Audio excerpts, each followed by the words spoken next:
What is going on YouTube? It is your boy Lucas here with the Big Go Pack Go channel, and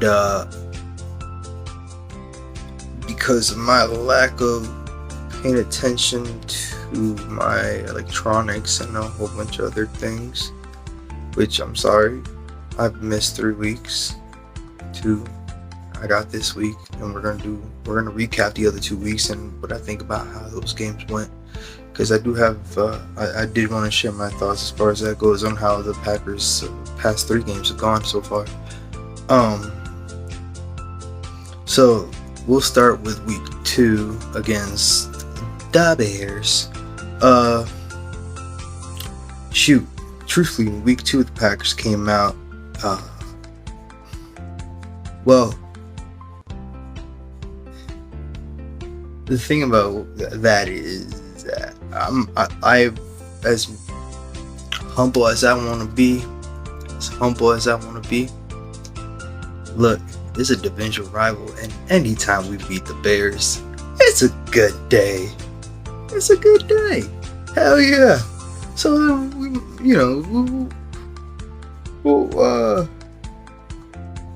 shoot, you can't be mad at beating the Bears. I really want to pull up the stats for because I don't want to say something wrong here. But as far as that goes in that game, what really surprised me is, well, it caught me by surprise. I was hoping for some kind of protection like this from Sammy Watkins, but what he did in that game against the Bears definitely caught me by surprise in the sense of how good it looked with Rodgers, right? Now, I am gonna say, unfortunately, I expected him to get some kind of injury. Now, I was hoping he wasn't, because I was hoping it was gonna be different, because I know he has talent. Yeah, we saw against the Bears what he can do. 3 for 93, was it? 3 for 93 before I even look at this.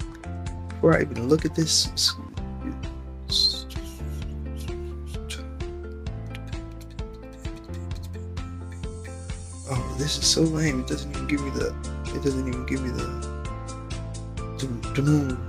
little. Here we go. Finally found the status. Yeah, 3 for 93. Bro. Yeah, it was one play of 55 yards, but okay. I'll take one play of 55 yards a game. Are you kidding me? For one player? That's fine. We got everybody else who can make explosive plays. If Sammy Watkins is giving me one explosive play, 55 yards on top of that, that's half the field. That's fine. I'm taking that. I take that. If he's got the talent to do that and then produce a whole bunch of other short route catches and numbers, why not? He was a cheap deal. Unfortunately, he's injured now, though, so it's like,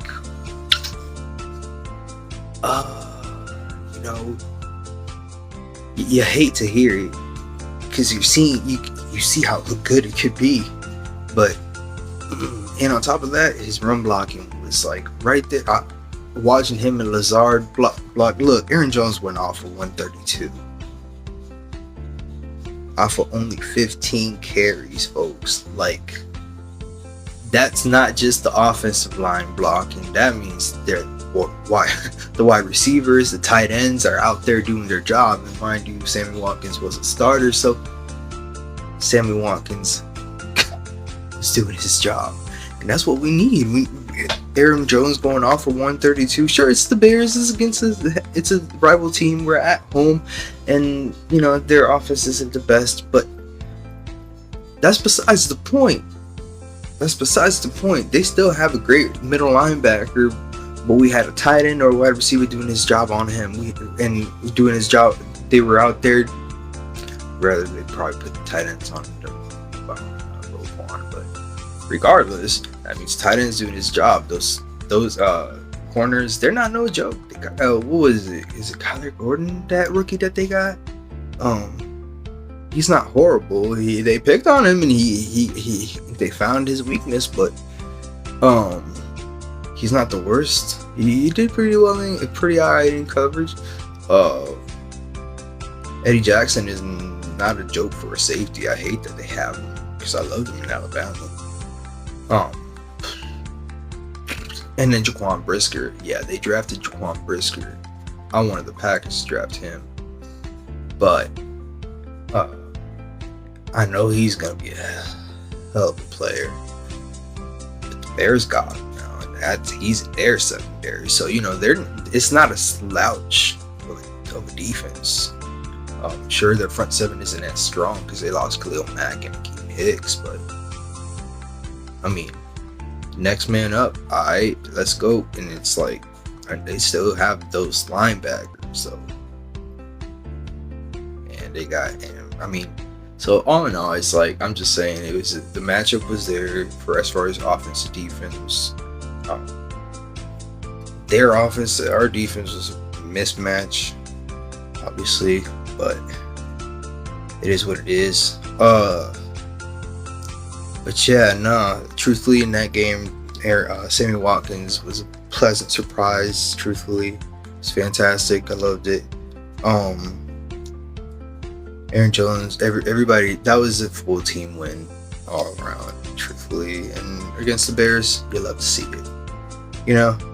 Let's move on to the next game where they played Tampa in Tampa. They came out 14-12. Now that game I was watching, and I tell you what, that was a wild game to watch. Because if I'm not mistaken, it was what's his name? They got a field goal on their first possession. They were moving pretty alright. Defense held up. They got a field goal, and then the offense just went straight down the field. Romeo Doubs caught his first touchdown on that one. And then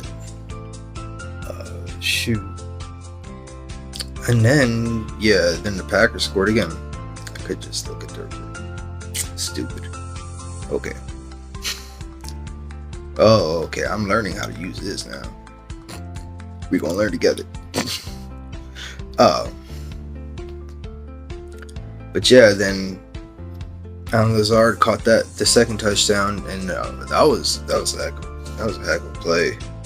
It's just the drive in general. From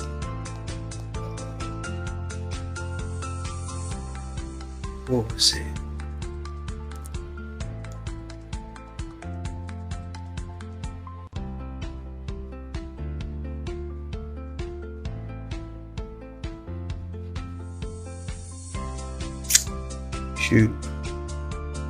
I lost it. Oh well. At this point, all in all, though, the big deal about the Tampa game and what was wild about it, all in all, was the fact that the Packers came out. The defense played phenomenal, fantastic, just in every way, great for the whole game. I mean, they held Brady to a last-minute touchdown. They had to go for 2, and they still held up. So fantastic defense. The offense, but the offense was so confusing. Two drives, 2 touchdowns, and then nothing.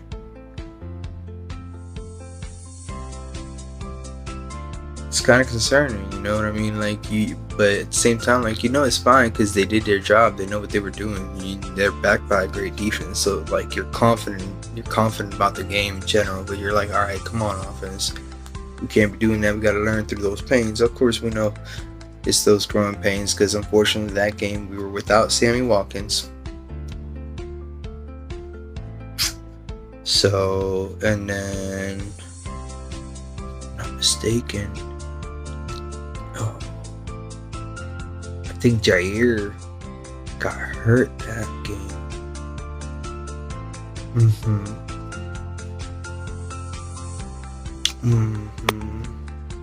Jair got hurt that game, so that was a blow to the secondary.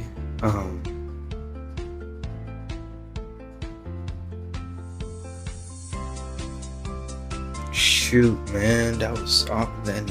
But then of course they didn't have their top receiver, so that's fine. But it's just the whole thing of you hate to see people getting hurt. It's just frustrating. But it is what it is now.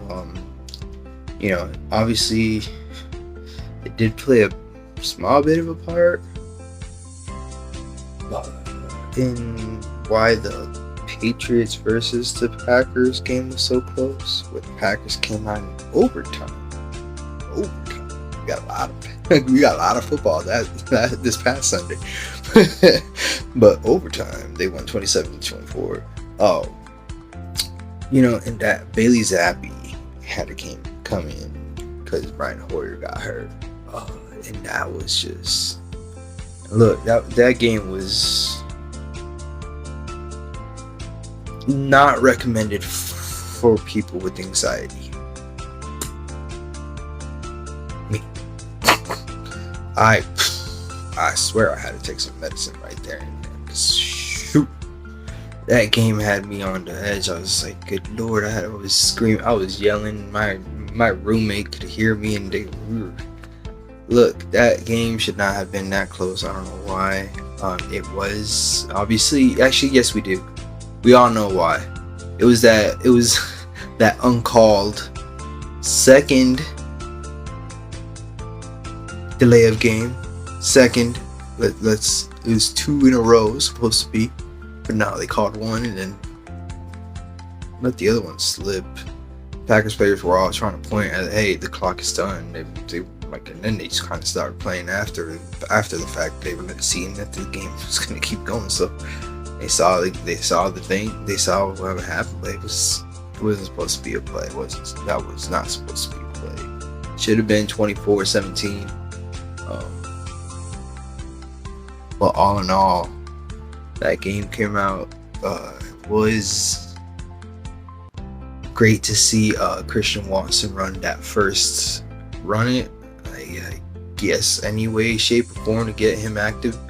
But I want to see him catching the ball, not running the ball. Drafting him to be a wide receiver. Of course, they're all weapons.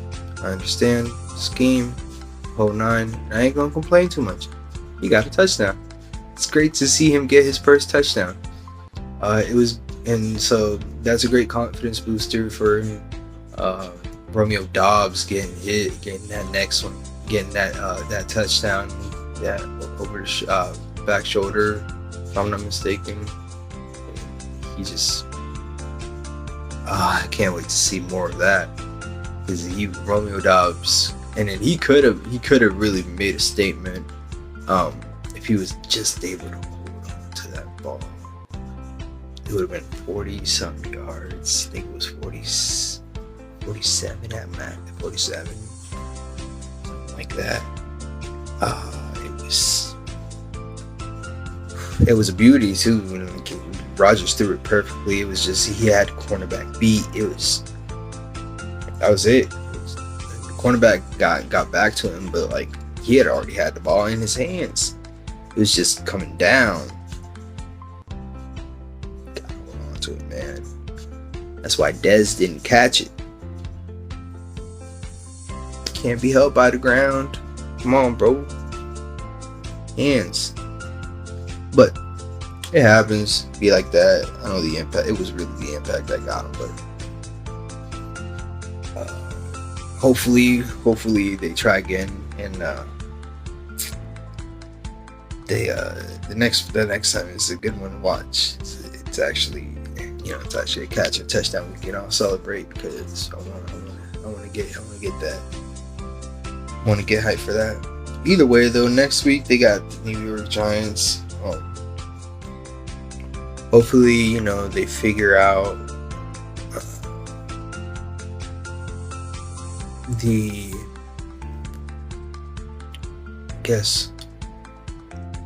they figure out how to not fix some mistakes, really. Not make too many mistakes. We know the anomaly it is for Rodgers to throw a pick six, or pick in general at Lambeau, but a pick six. So there's that. You know, hopefully that's not like a telltale sign of anything. The offensive line does need to be reshuffled, because Matt Judon beat Elgton Jenkins one too many times for me to like Elgton Jenkins at right tackle. It might be one game and he might be struggling with speed rushers, but look, there's a lot of them. They're gonna find that mismatch, and we cannot look. And if you're better in the interior, go ahead, go on the inside, but don't say you can play every position, because we watched you get beat, bro. We watched him get beat. I watched him get beat a few times, and I was sure he's coming back, and it may be just the rusties, but he's been back for a couple games more than David Bakhtiari, and let's not give. Come on, man. You're gonna be playing. You're playing. We need you out there 100%. If we wasn't ready, we should have been grooming Josh Nijman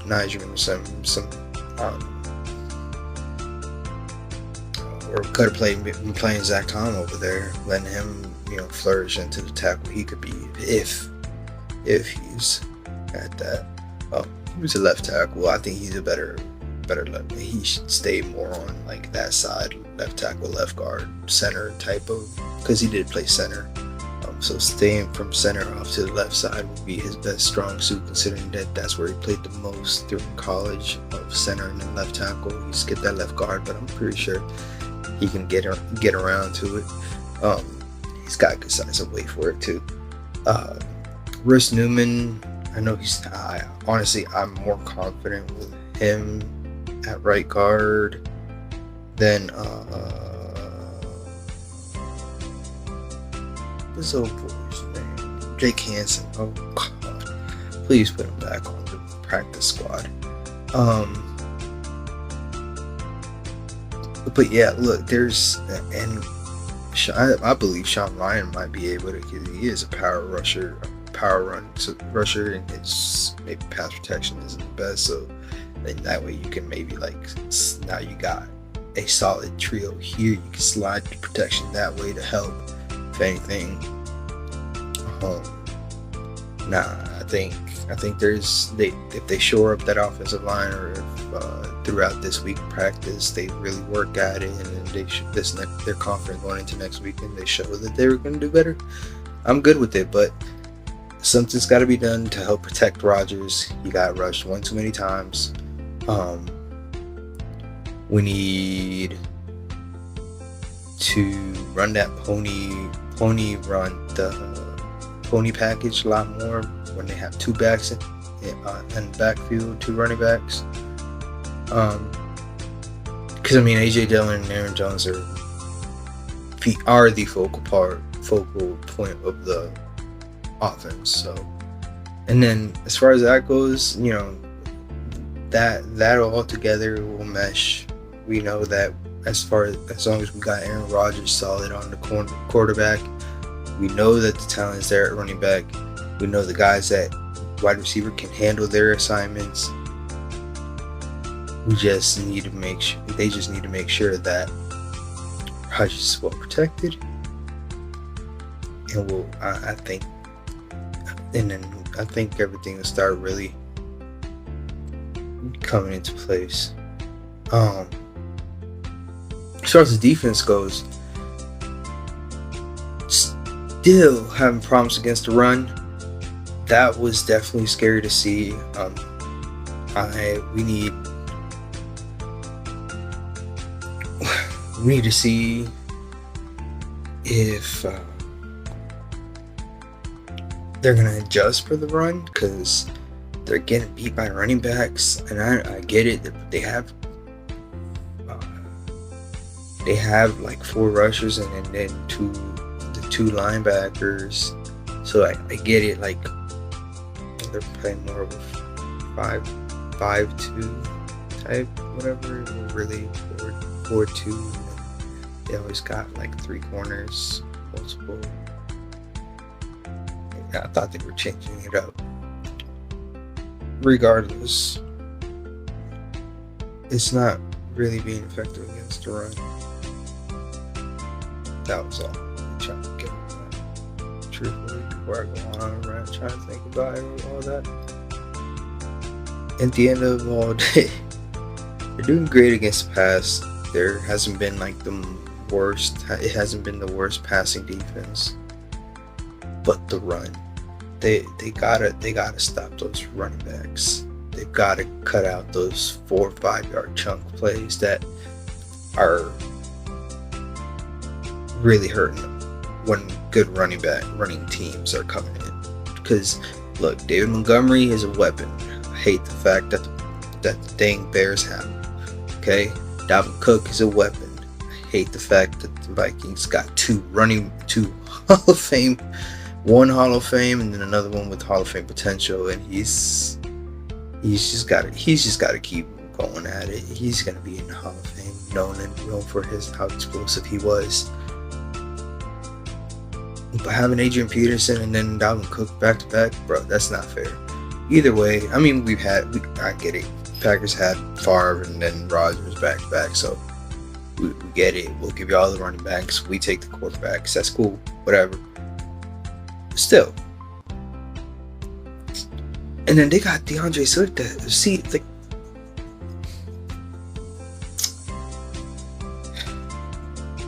either way, it's just they need to work on stopping the run. They have Saquon Barkley this week, another threat. They're in London, first time overseas for the Packers. That'll be fun. Either way, I guess we'll be back to see how that goes. It's exciting to know that they're 3-1, and they're not looking terrible. It's more so as there are some rough edges. They're getting their dubs, and a win is a win, but it looks a little rough. And hopefully, the Packers stay with the whole groove of the fact that they always matured throughout the season. Like they seem to get a bit better as the season goes. Rarely do the Packers like ever fall off. It's more so like it's a competitive game, anybody's game in playoffs. So that's been that. But other than that, the Packers always seem to just be growing, and all the pains that were showing at the beginning aren't exactly showing that bad in the end. But I mean, that run defense still looking rough. They really need to step that up. I have faith because the guys they have truly do have the talent. Jerron Reed, I know he can hold his own. Devontae Wyatt, I'm gonna hold my judgment. He's a rookie. I'm gonna hold my judgment. He may be a first round, but you know what? It's not the same for everybody. We all know what Kevin Clark can do, but they gotta scheme or really just think about how they're gonna attack the run, because they need to force teams to try and throw on them. they got Eric Stokes and Rasul Douglas, Adrian Amos, and Darnell Savage. Like, those guys can get picks all day. But if the other team is just gonna run the ball and succeed doing that, they're just gonna keep doing that, and they're not gonna get no picks. Like, they need to force teams to throw on. That means attack the run first, and then once you see that they're gonna get a little greedy with the throws, get them in there. And besides, I got confidence in them. I got confidence that they'll hold up better in the back end. If you're attacking the run, letting them hold up it, and as far as man to man, they'll be alright. But we'll see how it all goes. I got faith. Like I said, I'm confident in the team. I think they'll be able to pull it up and pull it back and get on the right track. I don't think the Giants are the worst team, but I don't think they'll really pose too much of a threat. They're really gonna run the ball or pass it to Saquon Barkley, but we'll see. Alrighty, y'all have a great one. And before we go Pack, go.